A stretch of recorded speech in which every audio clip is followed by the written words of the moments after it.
सोमवती अमावस्या व्रत कथा सुनने मात्र से होंगी आपकी सभी मनोकामनाएं पूर्ण। सोमवती अमावस्या व्रत कथा के अनुसार एक गरीब ब्राह्मण परिवार था। उस परिवार में पति पत्नी एवं उनकी एक पुत्री भी थी।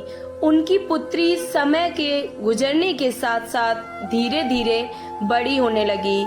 उस पुत्री में बढ़ती उम्र के साथ साथ सभी स्त्रियोचित सद्गुणों का विकास हो रहा था। वह कन्या सुंदर, संस्कारवान एवं गुणवान थी, परंतु गरीब होने के कारण उसका विवाह नहीं हो पा रहा था। एक दिन उस ब्राह्मण के घर एक साधु महाराज पधारे। साधु उस कन्या के सेवा भाव से अत्यधिक प्रसन्न हुए।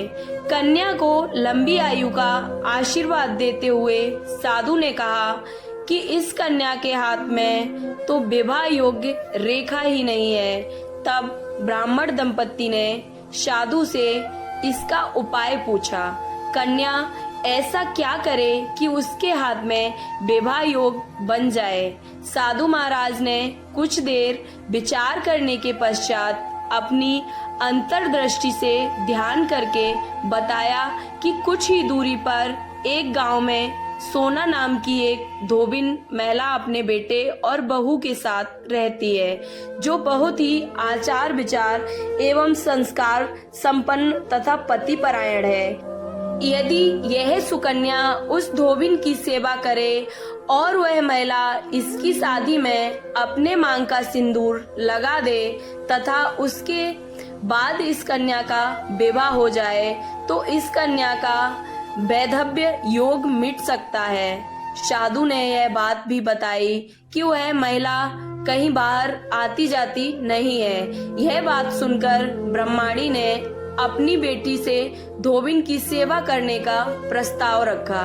अगले दिन से ही कन्या प्रातःकाल ही उठकर उस सोना धोबिन के घर जाकर साफ सफाई एवं अन्य सारे काम करके अपने घर वापस आने लगी।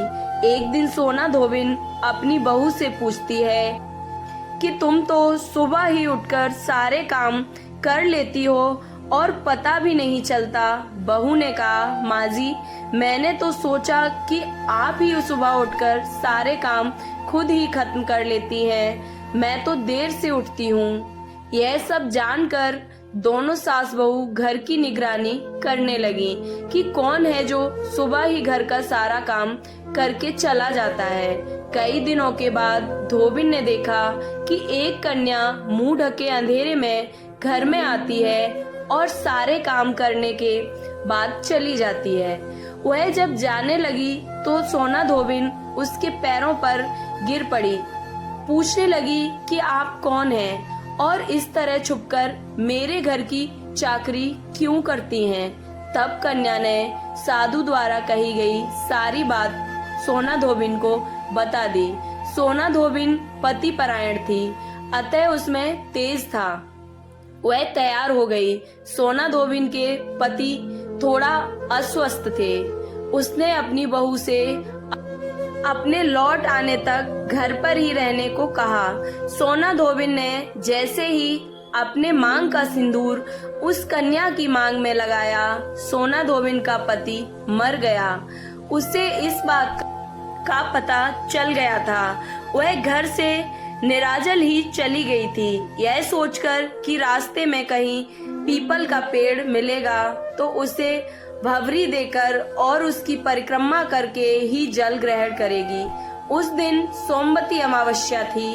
ब्राह्मण के घर मिले पुए पकवान की जगह उसने ईंट के टुकड़ों से 108 बार भावरी देकर 108 बार पीपल के पेड़ की परिक्रमा की और उसके बाद जल ग्रहण किया।